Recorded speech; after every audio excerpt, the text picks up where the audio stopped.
లక్షడిపేట మున్సిపాలిటీలోని గోదావరి నది వద్ద పుష్కరాల ఏర్పాట్లను మంచిర్యాల డీసీపీ భాస్కర్ గురువారం పరిశీలించారు. ఈ సందర్భంగా డీసీపీ భాస్కర్ మాట్లాడుతూ గోదావరి పుష్కరాలకు అధిక సంఖ్యలో పుణ్యస్నానాలు చేసేందుకు భక్తులు తరలి వస్తారు కాబట్టి వారికి ఎలాంటి ఇబ్బందులు కలగకుండా పార్కింగ్ స్థలంతో పాటు ఆలయాల వద్ద అలాగే గోదావరి నది వద్ద ఎలాంటి ఇబ్బందులు కలగకుండా ముందు నుండే అధికారులంతా సరిచూసుకోవాలని సూచించారు. పార్కింగ్ స్థలం కోసం క్లీన్ చేయించి వాహనాలు పెట్టుకునేందుకు వీలుగా ఉండేటట్టు చూడాలని, ట్రాఫిక్ ఇబ్బందులు తలెత్తకుండా చూసుకోవాల్సిన బాధ్యత పోలీసులదేనని అన్నారు.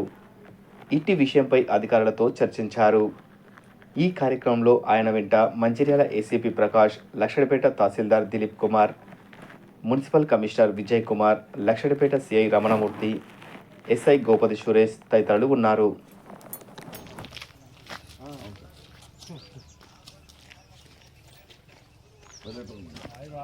పేటలో ఉన్న గోదావరి ఘాట్ను సందర్శించడం జరిగింది.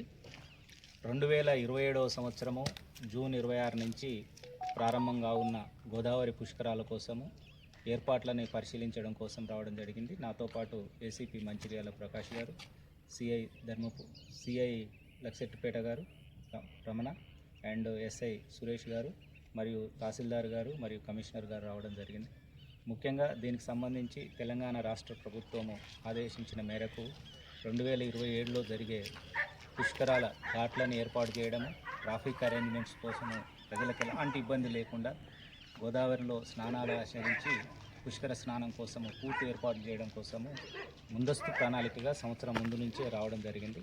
ఇక్కడ ఉన్న ఘాట్లను పరిశీలించినాము. ఇంకా గత సంవత్సరము వచ్చిన దానికంటే ఎక్కువ మంది వస్తారని ఊహిస్తూ ఇంకా ఒక ఘాట్ను కూడా ఎక్స్టెన్షన్ కోసం కూడా ప్రభుత్వానికి ప్రపోజల్ చేయడం జరుగుతుంది.